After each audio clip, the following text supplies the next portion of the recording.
let's talk about the lolly. How do we incorporate the lolly? It's become like it's a symbolic to you now. Like people see the lolly, it's Jakara. Um, Exactly.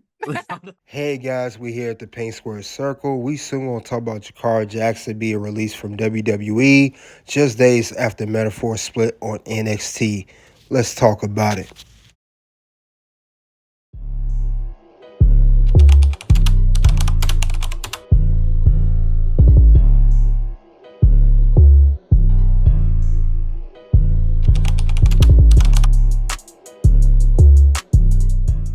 Hey guys, we're here at the Paint Square Circle. We'll talk about Jakara Jackson released from WWE after Metaphor split.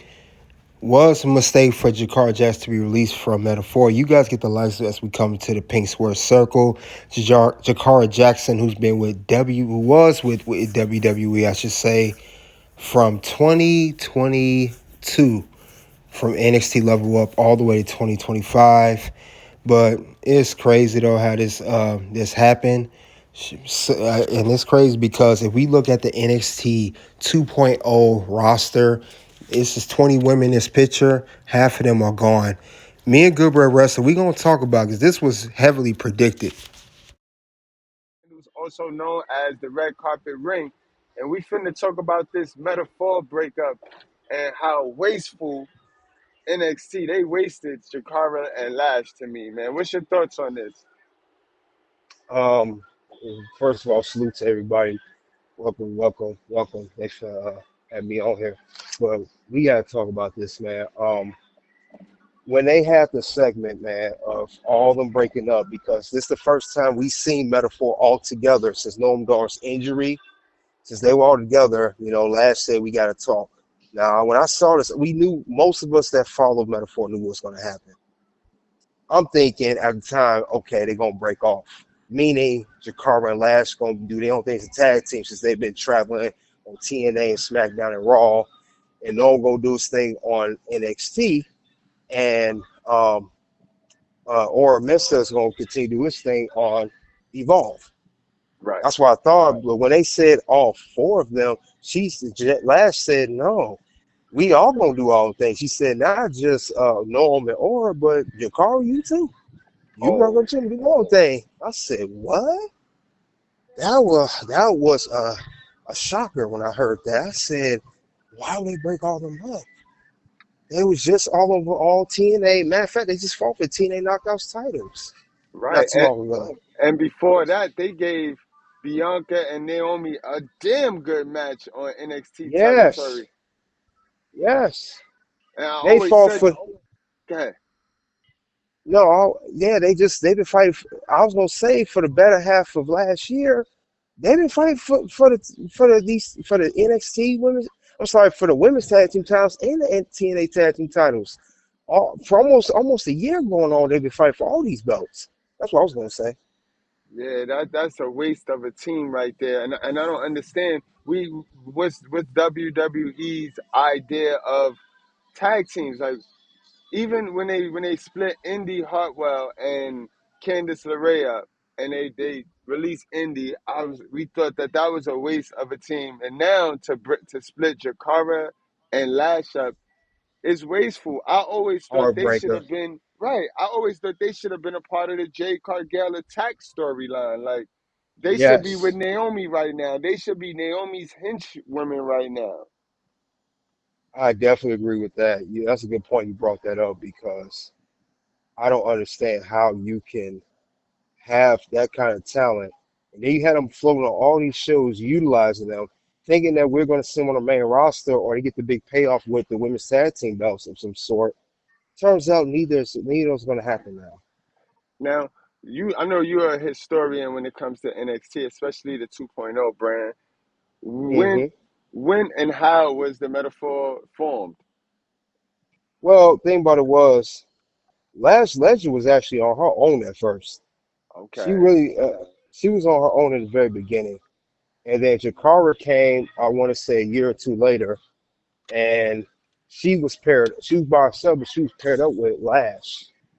And Noam Dar, him and Oro Mensah came from NXT UK. That's how the Heritage Cup got here. I think he was the Heritage Cup champ like he is now. and I think that's how I got brought over. But they just put them all together. So next thing we know, one episode NXT, I saw Jakara and Lash together. Then I saw a pair with Oro Mensah and Noam. I said metaphor, and they had the whole metaphor thing with the colors, like the Fantastic Four. That's what Right. the metaphor is inspired of, the Fantastic Four. And I was like, what's this new stable? And it took me a while to get used to. I said, I actually like metaphor. Not bad. Wasn't bad. But and then slowly but surely, Noam Dar was doing his thing with the hair a couple of years now. He just came back. Then went down with an injury. Then I see Jakara and Lash getting more and more advertised. They was getting pushed more. And then in the past year, they've been on floating on all shows. And we think they're gonna get the big payoff, like I said before. And now the whole stable's broken up. Right. And I always liked Noam Dar too from the days of the 206, 205 live. I like Noam Dar. I also like Drew Gulak, but we also know what happened to Drew Gulak. Unfortunate. Ronda Rousey. Right. Man, yo, I can't believe this. I'm still jaw dropped. So now, what if they turn Jakara into our version of Miss Monet? Because I always said that she reminds me of Sasha Banks, man. She looks like her mannerisms, she sound like her, she act like her. Man, she's getting her wrestling ability up, but so she don't wrestle like her just yet. But I'm sure you give her another half a year, and she'll be able to be there in that PC.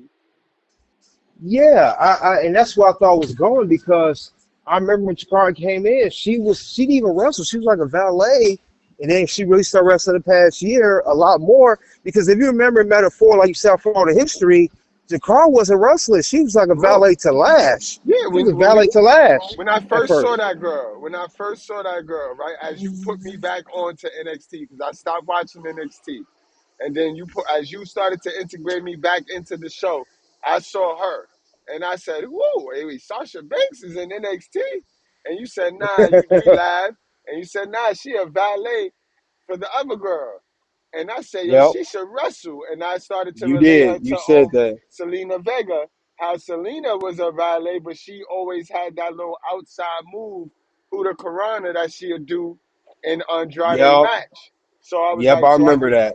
right, so I could always see a valet turning into a wrestling girl. And That's true. boom, then then look, she started wrestling more. Yeah, and not just that, she actually wrestled good. She Right, wrestling good too.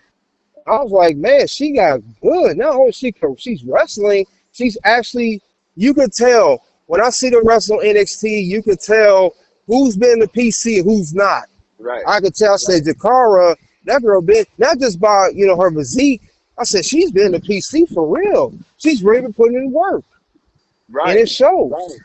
At one point, her hits and her strikes and her moves were more believable than Naomi. Yes, way more believable, and I was impressed. And I really thought that. And Lash, we know Lash do her thing. Yes, Lash really impressed me with the 2023 deadline match. The right, deadline where she almost won. right. She almost won. And see, the thing with Lash was our carbon copy of Jay Cargill. Lash was Yes. our version of Jay Cargill. When AEW tried it out Jay, we quickly got Lash. And Yep. I think that might have hurt Lash and Jakara. Yep. When Jay came over, what hurt these girls I'm starting to see is the acquisitions of Jay Cargill, Jordan Grace, Julia, and Stephanie Walker. Those four girls in particular are slowly but surely leading to releases of long-time WWE people. Absolutely. I agree with you 100% because the style is different too now. Like Yes. we have so many big powerhouse women. I'm gonna call them the powerhouse girls. We have so many Yes. powerhouse girls now. We went away from Yes. the finesse females like the Carmelas and the Alexa Blisses and even Liv Morgan for now. Liv Morgan is on the back seat, tag team Yes. wrestling now. Yes. Yeah, we got all these as they call them muscle mommies. We get a lot of the muscle That's it. mommies coming in. That's it. Muscle mommies. So Jordan Grace actually put me on to that. She said on her social media X page. I said, "Oh, that's what they call them, muscle mommy." But yeah, um, yeah, it's unfortunate for Lash and Jakara. Them girls been putting in work. Um, I guess the silver lining is maybe TNA picks them up. I know, also Lash has a cooking channel on YouTube using her real name. She does have a Mm, cooking channel, so that could blow up. Maybe she could use that. Because I think one of her cousins on one of the Real Housewife shows of Beverly Hills, I heard she was a real life cousin. So maybe that can work for her. Jakar, I don't know if she has a social media channel. I don't think she has a YouTube channel where she, puts out daily content. The right. only thing I've seen her do, she did do a guest spot on Nikita Lyons' YouTube channel, but Okay. okay, she did that, but that's it. But I'm And still down about that because what you see as what's the future? What do you see for them? Like, 'cause you said something. You said TNA. TNA definitely will yeah, pick 10-8. Lash. I could see Yes. TNA definitely picking Lash Um, up. well, the Knockouts division is struggling. We know it's not the glory days of Angelina Love, Awesome Kong, Madison Rain, Gail Kim, Mickey James. We know it's not those days anymore. It was starting to get back. It did slowly get back with the Tessa Blanchard and Deanna Purrazzo and Jordan Grace, but we know two of those three women are gone. Tessa's not going to be there for long. Now, Indy Hartwell, they just picked up. They do have her. They do have Marsha Slamovich. They do have the Ash by Elegance, but she's a tag team. Right. Um, but we don't have much of the knockouts division like they should. It's very low. This could be the stage where Lash can really show out because I know they don't have a dom. They do have a black girl on there. Her name is I forgot. She had braids. They have her, but Lash is more popular than her. So Right. Lash could. Oh, she supersedes her. You know what I'm saying? Right. She Right. supersedes this girl. So I put Lash in front of her, and I will say with that, she's going to work out. And I will also say, not just Lash Legend working out, Jakara can work out too. She can also do some in in the knockouts division as well. Now, if they're going to bring them both over, I don't want them doing the whole tag team thing. I want them to be strong on their own accord. So that's how I would do it.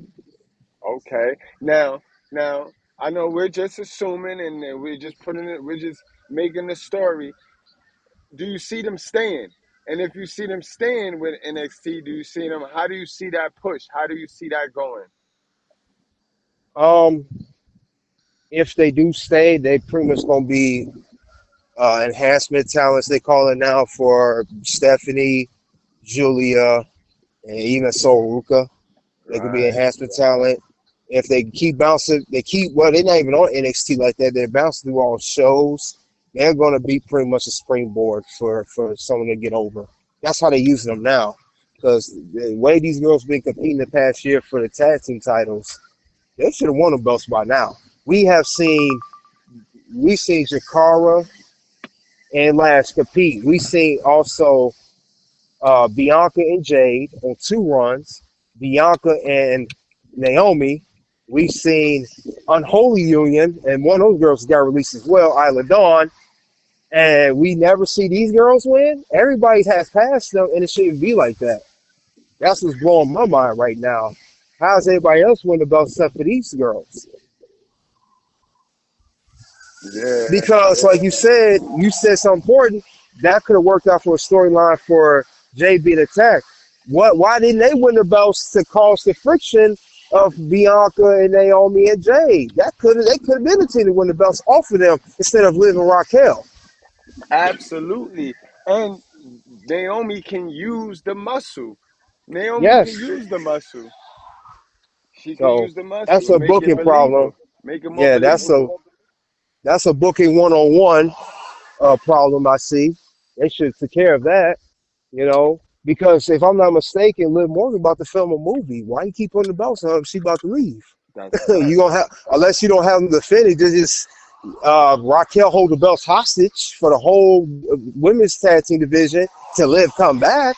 Other than that, she more likely gonna have them. They're gonna lose some belts, I see that too. Oh and they man. just want them back. Right.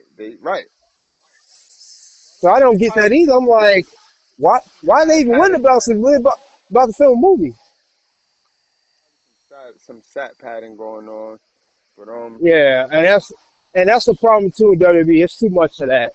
You don't have to stat pad everything WWE. You don't. that's a You fact. know that's starting to bother me a little bit. I'm not too keen on that. Um, yeah, Jakara Lash been wasted. You had him on TNA fight for knockouts belts, and they didn't even get close to winning.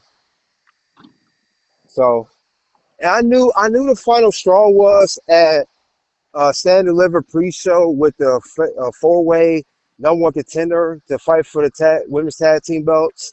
They didn't even win that. Gigi Dolan and Tatum Paxley won that. They didn't even get Nah, close. good point. I knew that was the final. I said that was like that's it. They're not gonna fight for these belts no more.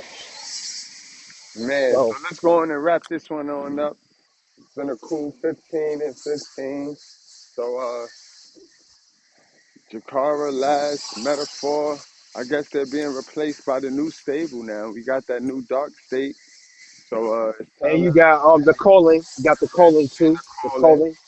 So, Yeah. that's probably the last stable from the 2.0 era that's Well, the around now. family too.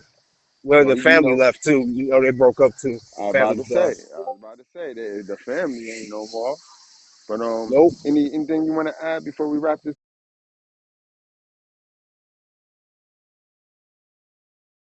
Let's talk about the lolly. How do we incorporate the lolly? It's become it's a symbolic to you now. Like people see the lolly, it's Jakara. Um, Exactly. how did that begin? Exactly. Is this like a childhood obsession that you carried on with you, or No, no, it's not. But that's exactly what I like to hear. When you see a lollipop, I want you to think of me. yeah? The beauty of it all is like, yes, it just started out as just a sucker. And for me, it was like something to keep myself busy, but also for me, my persona, like if I ain't got nothing nice to say, I'ma just, you know, I'm gonna put my lollipop out and I'm just gonna not say Yeah, it. Or yeah. For me, it's a symbol as well. It's like you see me, I'm cute, I'm sweet or whatever, but ain't a damn thing sweet. So it's like a juicy contradiction. That's fair. You know what? That makes sense. There's layers to this lolly. There's layers to it. It's It's not not just, just a prop. Yeah, it's yeah, not. yeah. And Fair enough. I see it as merch. I see it as a symbol. I see it as a weapon. Like Yeah. I have there's to so many. watch. I don't know if they released your 2K entrance yet, but I need to see if the lolly is part of it. I have to double And check. if it ain't, I'm a riot. All right, guys, that's all for Jakara Jackson release from WWE. After Metaphor split, you guys let me know what you think of the interview she had with the Wrestling Classic. Check out the content here at Pink Square Circle. Until then, guys, I'll see you guys later.